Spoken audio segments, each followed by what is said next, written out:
ব্রাজিলের হয়ে বিনি বিডালের মতো পারফরমেন্স করে, কিন্তু রিয়ালের হয়ে বিনি আবারও বাঘের মতো রূপ নেই কিংবা বাঘের নেই গেম প্ল্যান করতে পারে। এটি কেন হয়ে থাকে? একটি প্লেয়ার দুই দলে দুই ধরনের পারফরমেন্স হওয়ার বিশেষ কারণটা কি? বিনির এমন পার্থক্য হওয়ার বিষয়টি যদি আপনি জানতে চান তাহলে ভিডিওটি মনোযোগ সহকারে সম্পূর্ণ দেখতে থাকুন। বর্তমান ব্রাজিলের হয়ে সবচেয়ে দুর্দান্ত প্লেয়ার ভিনিসিয়াস জুনিয়র। তবে এই ভিনিসিয়াস জুনিয়র যখন রিয়াল মাদ্রিদের জার্সি পরে তখন হয়ে যায় পাক, কিন্তু সেই যখন আবারও ব্যাক দিয়ে ব্রাজিল টিমে চলে আসে তখন তার পারফরমেন্স নড়বড়ে। এটি হওয়ার প্রধান কারণ হলো কোচ। তার আগে আমাদের জানতে হবে রিয়ালের game formation, Real game change, Real game technique.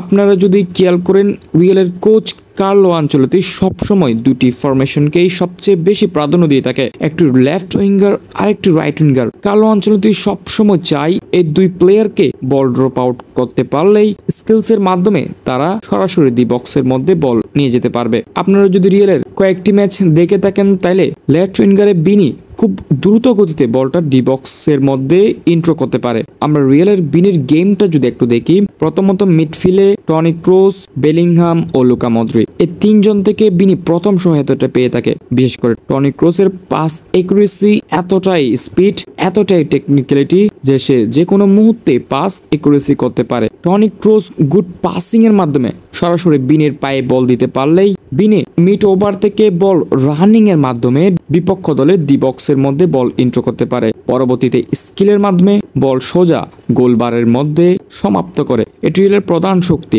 কিন্তু এই বিনি যখন ব্রাজিল টিমে আসে তখন বিনি বিডালের মতো পারফরমেন্স করে। এটি হওয়ার প্রধান কারণ হলো ব্রাজিলের কোচ। ব্রাজিলের কোচ বিনিকে সঠিকভাবে ব্যবহার করতে পারছে না। বিনির রানিং ফেস, বিনির স্কিলসকে সঠিক পজিশনে খেলাচ্ছে না ব্রাজিলের কোচ ডরিবেল জুনিয়র। আপনি যদি খেয়াল করেন তাহলে ডরিবেল জুনিয়র সবসময় ক্রস খেলতে পছন্দ করে। ভিনিসিয়াস জুনিয়র ব্রাজিল টিমের হয়ে শুধু লেফট উইং থেকে ক্রস শট করে। ডরিবেল জুনিয়র চাইলেও তাকে ক্রস শট না করে সোজা ইন্ট্রো আপের মাধ্যমে ডি বক্সের মধ্যে আউটডোর করতে। আর দ্বিতীয়ত সবচেয়ে বড় সমস্যা, ব্রাজিল টিমে টনি ক্রুস, লুকা মদ্রিক কিংবা বেলিংহামের মতো বিশ্বসেরা মিডফিল্ডার নেই। অবশ্যই আপনি যখন লেফট উইঙ্গার কিংবা রাইট উইঙ্গারে খুব স্কিলস এবং দ্রুত গতি সম্পন্ন প্লেয়ার হবেন তখন আপনার প্রয়োজন হবে দক্ষ মিডফিল্ড। কারণ আপনাকে যদি মিডফিল্ড গুড পাসিংটাই করতে না পারে তাহলে আপনি কখনো বল রান আউট করে ডি বক্সের মধ্যে প্রবেশ করতে পারবেন না। ওই জায়গা থেকে ব্রাজিল একটু ব্যর্থ, কারণ ব্রাজিলের